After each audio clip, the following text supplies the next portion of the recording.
Hi everyone, с вами Ева Лорман. Тема сегодняшнего видео, я бы сказала, антигастрономическая. Сегодня я вам расскажу об одном самом распространенном заболевании, которым можно заразиться в салоне красоты. Этот ролик будет полезен как мастерам, так и клиентам. Смотрите до конца, я в конце вам расскажу, как же все-таки избежать заболеваний в салоне красоты. Итак, let's go, друзья!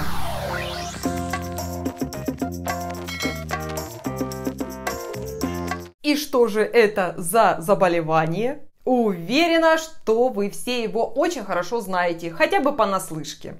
Итак, всем знакома такая история. Если у одного клиента были вши, а они имеют очень сильные лапки, что могут прыгать до 3 метров в высоту. И, конечно же, они могут перепрыгнуть и расплодиться на головах всех клиентов и сотрудников салона. И будут плодиться по всем знакомым и друзьям. И всем контактирующим с ним людям. Уверена, что знакомо. Об этом мы сегодня и поговорим. И выясним, насколько это все опасно на самом деле. Начну с того, что когда начинают учиться парикмахеры, по крайней мере у меня, первые занятия у нас посвящены как раз заболеваниям. Я считаю, что это совершенно правильно, и все люди, которые учатся на парикмахеров, они именно так и должны начинать обучение. Ну, чтобы они не думали, что в сказку попали. Итак, все заболевания делятся на инфекционные и неинфекционные.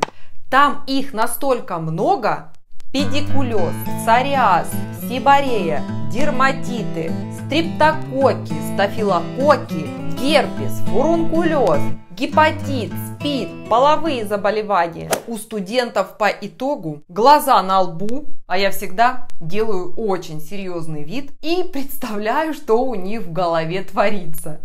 После этой теории они все как один думают, что к ним будут приходить абсолютно все зараженные люди, как из того фильма «Восставшие из мертвых». Примерно такие, да. И знаете, неудивительно, после этой теории и я в свое время боялась приближаться к клиентам. После второго занятия у студентов пропадал аппетит, а к концу недели они прям на глазах худели. Такие смачные картинки я им показывала. Но как только мы сдавали зачеты по этой теме, я говорила так. Ну а теперь давайте с вами поговорим о том, что действительно вы увидите в салоне красоты. Они мне: а что, так можно было? Я говорю: да, именно так и нужно было. Вы должны знать о заболеваниях у людей, с которыми вы можете столкнуться. И вы должны как минимум хотя бы чуть-чуть в них разбираться. Мы ведь учим теорию не для того, чтобы вы клиентам ставили диагнозы, а для того, чтобы мы могли разобраться, можем ли мы обслуживать данного клиента, если у него при визуальном анализе вы увидели какие-то нестандартные явления. И все, больше ничего. Мы ни в коем случае не лечим клиентов. Это не наш профиль. Хотя у меня был такой случай. Преподаю я как-то группе педикюр. И также рассказываю про разные заболевания ногтей и про то, что по форме ногтей можно предположить какое-либо заболевание у данного клиента. В педикюре вообще еще тот набор заболеваний. Там уж действительно все опасно. И если, кстати, вас интересует и эта тема, я уверена, что вы также делаете и педикюр, и маникюр. Я тоже могу вам рассказать заболевания в той сфере. Так вот, рассказываю про заболевания в педикюре. Тоже глаза на лбу, и они мысленно уже все работают в скафандрах. Я им также говорю: смотрите, все очень просто.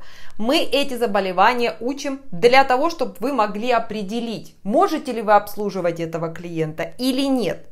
И все. Для себя, понимаете? Для себя. Запомнили? Да. Я говорю: отлично. Едем дальше. На следующий день делаем педикюр моделям. Все проходит хорошо. И тут меня позвал мой администратор, и я отлучилась. Стою в коридоре, одним ухом с администратором, а одним ухом со студентами. И вдруг слышу, одна ученица говорит модели: да, скорее всего, у вас заболевание щитовидной железы. Да-да, судя по форме ваших ногтей, у вас, как пить дать, щитовидка барахлит. Я стою такая, думаю: нет, ну здрасте. Только вчера сказала, мы клиентам не устанавливаем диагнозы. Захожу в кабинет, модель белого цвета. Распласталась вся уже по педикюрному креслу, как на операционном столе. Ученица ни меня не видит сзади, ни полуобморочную модель свою. Пилит пилкой пятку, только пот утирает. И втирает клиенту про его заболевание. Я подхожу к ней. Мило улыбнулась и говорю ей: вы вчера неправильно поняли эту лекцию про заболевания. Успокойтесь, модель, все хорошо. Щитовидка – это другие искривления формы ногтей. Сама смотрю на ученицу.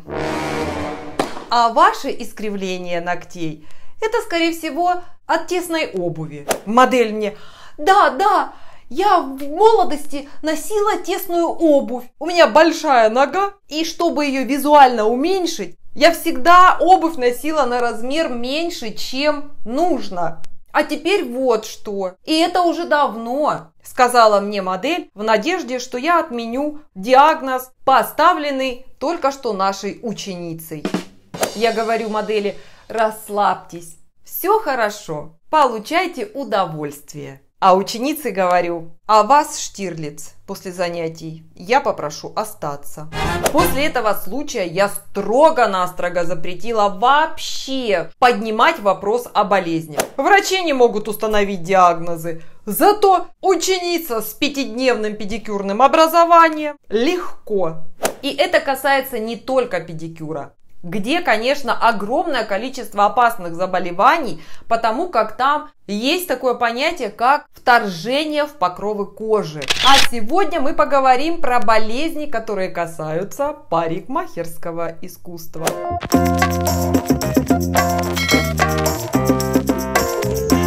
Итак, мы поняли, самая популярная байка о болезни у парикмахеров – это вши. Давайте разберем, что это такое и с чем их едят.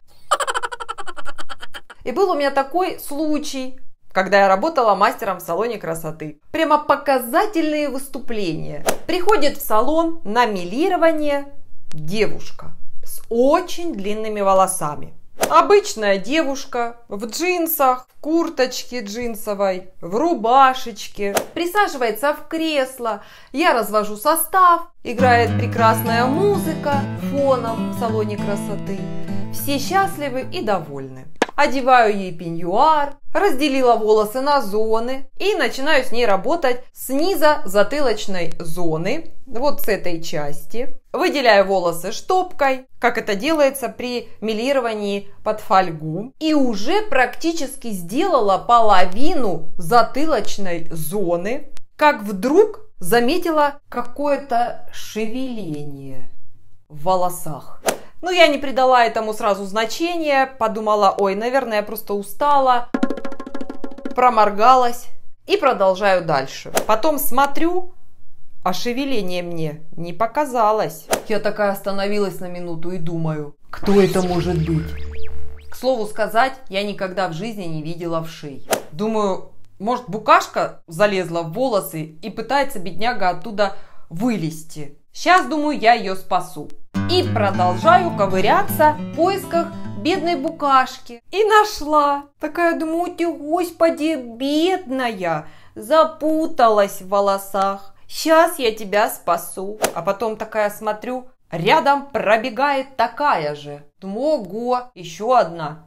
Как это на клиентка сразу насыпалось столько букашек? А потом вдруг думаю: а стоять, а вдруг это вши?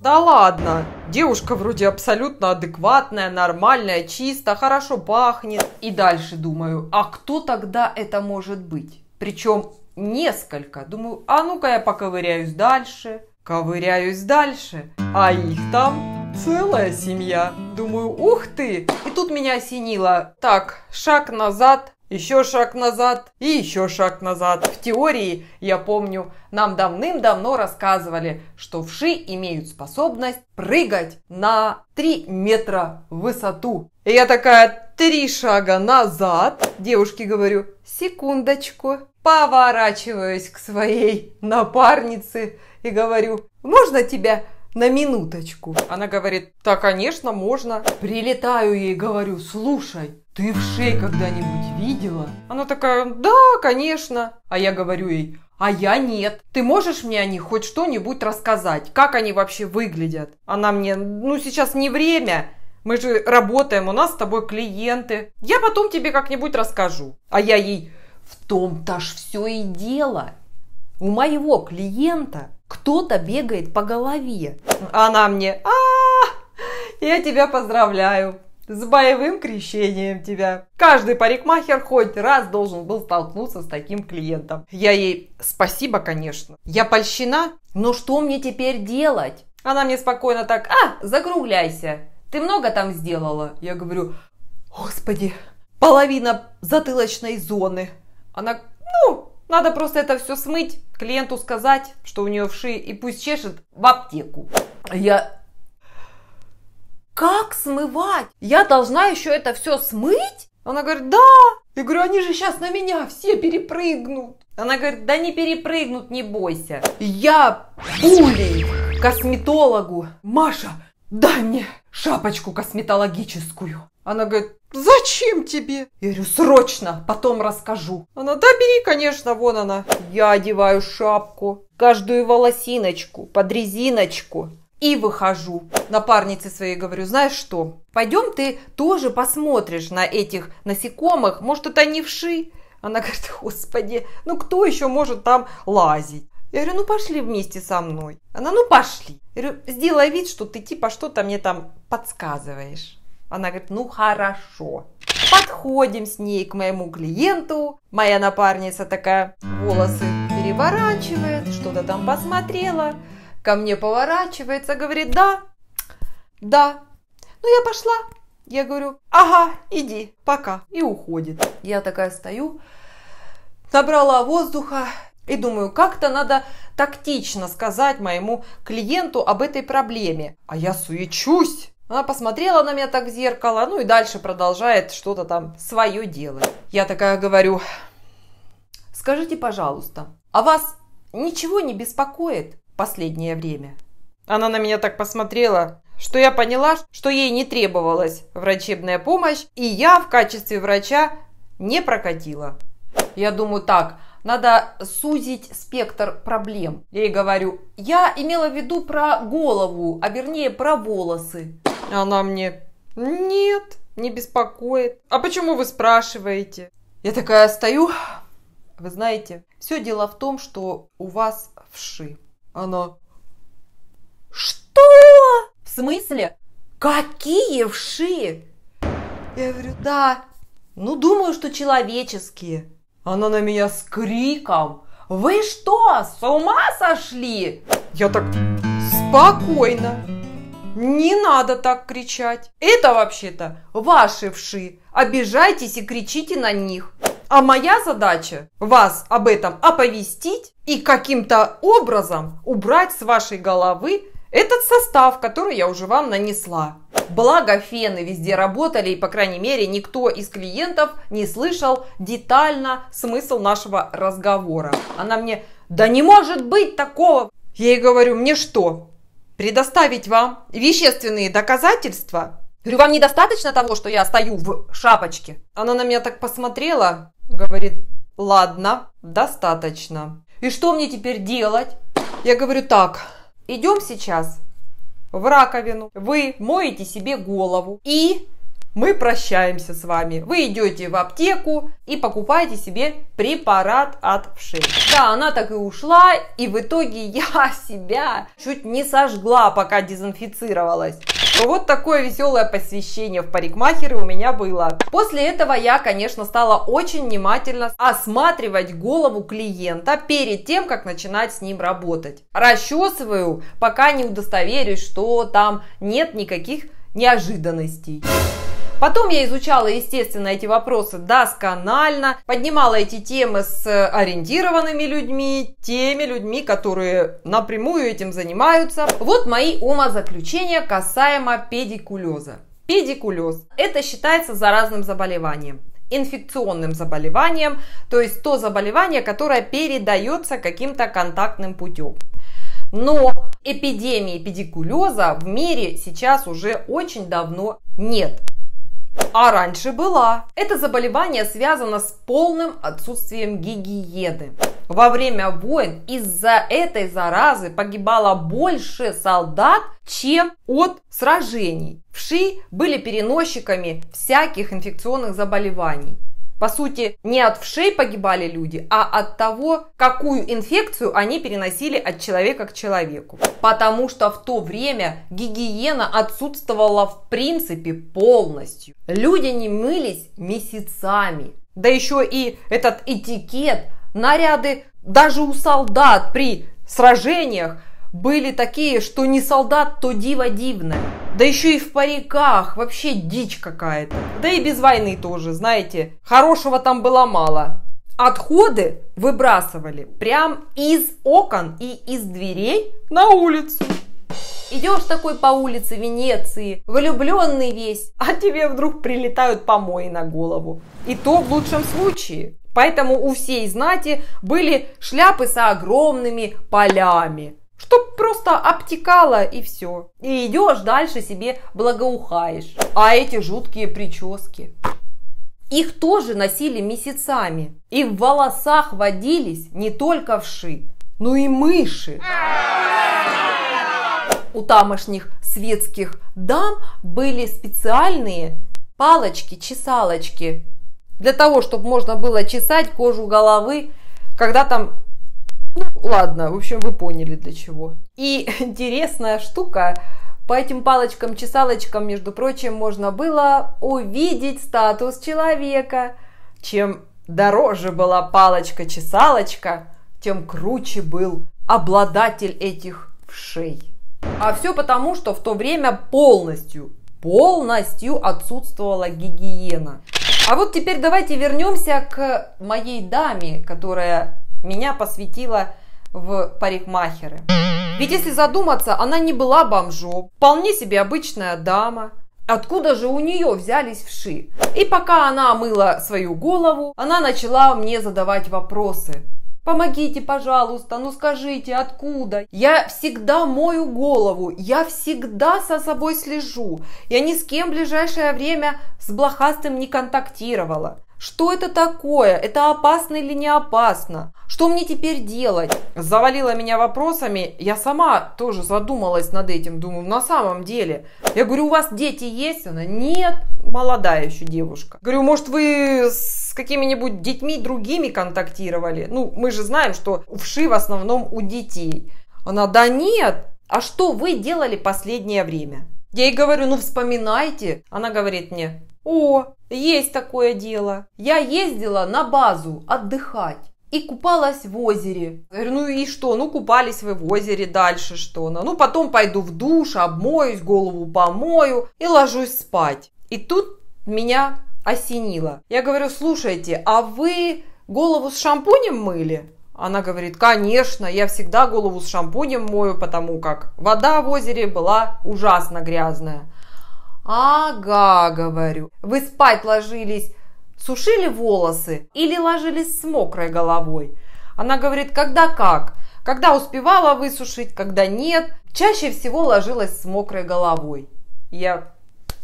Все ясно. Я же была отличницей на парикмахерских курсах. И я очень хорошо помню, там есть такая теория, что один из вариантов заражения вшами – это мокрая голова на подушке. Если вы ложитесь с мокрыми волосами спать, таким образом вы создаете прекрасную среду для появление этих насекомых у вас в волосах, потому что там им тепло, влажно и уютно.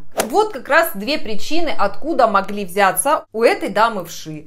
Первая причина – это купание в грязном водоеме. Вторая причина – она ложилась спать с мокрыми волосами. Вообще, конечно, должна вам сказать, что в пресных водоемах купаться очень опасно. В них можно подцепить вообще все, что угодно. Там столько гадости на самом деле, что даже уму непостижимо. После купания в таких водоемах нужно обязательно мыть голову с шампунем, и не один раз, а прям желательно минимум 2-3 раза. И ни в коем случае не ложиться спать с мокрыми волосами. Обязательно высушить волосы перед сном, как бы вы там ни устали. И даже если вы не купались в открытом водоеме в пресной грязной воде, в любом случае, если у вас длинные волосы и вы ложитесь спать с мокрыми волосами, вы попадаете в зону риска. А теперь давайте более подробно разберем, откуда же берутся вши. Разберем на примере детей. Откуда у детей берутся вши? То же самое от отсутствия гигиены в совокупности с гормональными перестройками в организме, а также, между прочим, от сильного нервного перенапряжения или депрессии. Если задуматься, вши появляются у детей в определенном каком-то возрасте. Почему? Мне кажется, на это есть две причины. Первая причина – это пресловутый гормональный фон, который скачет у детей очень часто во время их взросления. И, естественно, отсутствие гигиены. Причем тут гормональный фон, спросите вы? При сбое или перестройке гормонального фона, который начинается у детей с 3-летнего возраста, помните всякие поцелуйчики в детском саду? Вот это и есть «играй гормон». И что происходит с человеческим организмом в это время? Много всего, конечно же, но в это время человек начинает сильно потеть. Потоотделение. А в школе вообще гормональные всплески прям четко видны. Учителя начальных классов вообще вешаются, когда у детей начинается этот период. В классе во время тепла вонь от потеющих детей стоит такая, как от роты солдат. Потому что многие дети бегают как кони, но не купаются и не моют при этом голову. Так, зашли в ванну, побрызгали водичку на себя. Типа они искупались. И кричат: «Мам, я все, я помылся». А мама, вытирая пот с лица от домашних дел, говорит: «Ой, молодец, солнышко, иди спать ложись». И солнышко улеглось с мокрой, грязной головой и спит сладким сном. И так на протяжении нескольких недель, и да здравствуют вши. И мама такая: да что это такое вообще? 21 век на дворе, а они до сих пор не могут победить вши. Кто там у вас блохастый? Иванов? Я так и знала. Все, не дружи с ним. А солнышко как продолжало не мыться, так и продолжает. Пока грязь уже не видна такой черной полосой на шее, которая уже вот-вот сама отвалится. И тогда мама: не поняла, это что у тебя? Ах, мне что? Тебя, Верзилу, самой мыть? И пошло и поехало. Знакома картина? Мне лично знакомо. Конечно, не у всех родителей есть время следить за своими детьми. Тем более, когда он начинает уже взрослеть, как-то уже и не зайдешь в ванну, и не проконтролируешь этот процесс. И дети этим спекулируют. И как итог, вши у благополучного ребенка из благополучнейшей семьи. А самое интересное, ведь у родителей-то вшей потом нет, не обнаруживаются сии квартиранты. И они могут пользоваться одной расческой, пользоваться одной подушкой, и ничего, никакого заражения не происходит. Да потому что для развития этих насекомых нужны определенные условия. Эти особи, они очень капризные, любят тепло, влагу и кислоту. Чем дольше мы не моем голову, тем кислее среда нашей поверхности головы. А кислая среда — это что? Это и есть наш пот, у которого уровень pH может варьироваться от 3,8 до 6,2. Есть такая шкала уровень pH, если вы не знаете. Вообще все в мире имеет свою среду. Она может быть кислой, она может быть щелочной, а также она может быть нейтральной. От 0 до 7 она кислая, 7 это нейтральная, а от 7 до 14 это щелочная среда.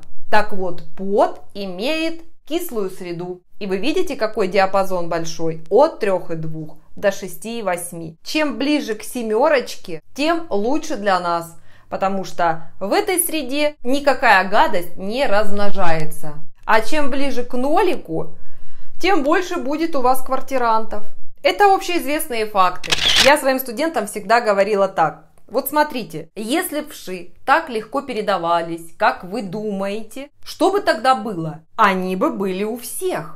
Общественный транспорт только чего стоит. Когда, например, автобус набит в час пик людьми, и люди как селедки в бочке, там все настолько близко друг к другу, до неприличия прям. Уж там-то точно можно заразиться и не только вшами. Но ведь этого не происходит. Почему? Да потому что не все так просто в нашем мире. А с ветром сколько передается личинок? Их же там миллиарды. И все как-то в норме. А все потому, что они будут приживаться только в определенной среде. Поэтому эпидемий таких уже давным-давно не существует. Но перестраховаться, как говорится, надо. Как это сделать? Естественно, купаться каждый день, мыть голову не реже 2 раз в неделю. А также нельзя ложиться спать с мокрыми волосами. Всегда перед сном надо волосы высушить. Я уже повторяюсь, если вы купаетесь в пресной воде, желательно, конечно же, одевать шапочку. А теперь давайте поговорим. Вдруг вы мастер и к вам пришел клиент с такой проблемой. Что же делать? Просто возьмите себя в руки, объясните клиенту ситуацию. Дело все в том, что таких клиентов вы не имеете права обслуживать. Я думаю, это и так понятно. Так вот, после того, как вы уже установили сей диагноз, вы должны клиенту сказать так: с кем не бывает, подбодрите его и скажите, что от этого можно легко избавиться. Идете в аптеку, покупаете там специальный шампунь от вшей и гнит. Это очень важный момент. И все, и за пару раз человек избавится от этой гадости. Ну и, соответственно, порекомендовать ему комплекс профилактических мероприятий, чтобы он больше никогда не столкнулся с данной проблемой. А сами после этого клиента должны выполнить целый комплекс процедур. Вообще-то этот комплекс процедур мы должны выполнять всегда после любого клиента. И я сейчас вам их перечислю. Первым делом, после того, как клиент встал и ушел, вы идете к своему рабочему месту, стряхиваете волосы со всех инструментов и аппаратуры. Пластиковые расчески, пластиковые инструменты, неэлектрические приборы помещаете в специальный дезинфицирующий состав, который должен быть в каждой парикмахерской разведен на определенное время. Я лично всегда пользуюсь эстиладезом. Эти инструменты туда погружаются, а вы достаете другие продезинфицированные уже инструменты и работаете ими. Далее сухой одноразовой салфеткой протираете зеркало, стул клиента и стол. Таким образом вы избавляетесь от волос, которые легко собираются на сухую салфетку. Салфетку эту выбрасываете, берете вторую салфетку, обрабатываете либо эти места распылителем эстиладезом, либо на салфеточку, и все это вот таким очень тщательным образом вытираете. Зеркало, стол и кресло должны протирать дезинфицирующим средством после каждого клиента. Система дезинфекции в салоне красоты, она предполагает наличие таких проблем. И уже они позаботились об этой ситуации, создавая целые программы по правильной дезинфекции в салоне красоты. Если вы будете всегда так делать, никогда вы не подвергнете ни себя опасности, ни своего клиента. Неожиданности в салоне красоты могут быть, и вы должны быть к ним готовы. В салоне красоты есть, конечно же, еще опасность других заболеваний, о которых я расскажу вам в другом ролике, потому что я думаю, что на сегодня этой приятной темы вам будет достаточно. Надеюсь, ролик был для вас полезный. Bye-bye, everyone! С вами была Ева Лорман, и до встречи в новых видео.